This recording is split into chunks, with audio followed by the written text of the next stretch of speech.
டேய் அருள், என்னடா ஆச்சு? கையில தூக்கு பண்ணியோட கறியை தூக்கிட்டு போய்கிட்டு இருக்க, எங்க தான் போய்கிட்டு இருக்கிற?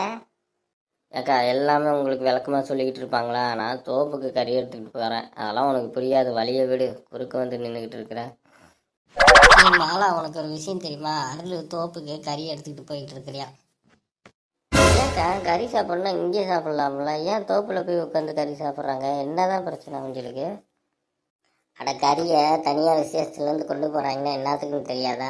தோப்புல போயிட்டு தண்ணி போடாதா? இது கூட தெரியாமல் இருக்கிற. இத்தனை வருஷமாக நான் பார்த்துக்கிட்டு இருக்கிறேன். ஆத்தாடி, நான் என்னமோ அருளை ரொம்ப நல்லவன்னு நினச்சேன். இவன் என்ன தண்ணியெலாம் போடுவான் நடக்குது. ஐயோ, இது எனக்கு தெரியாமல் போச்சாக்கா. ஏக்கா, உன் பையன் ரொம்ப நல்ல பையன் நான் நினச்சிக்கிட்டு இருந்தேன். அவன் தோப்புக்கு கறி கொண்டுக்கிட்டு போயிருக்கிறியா? அங்கே போய் தண்ணி போடுறதுக்கு தான் கறி எடுத்துக்கிட்டு போயிருக்கிறியா?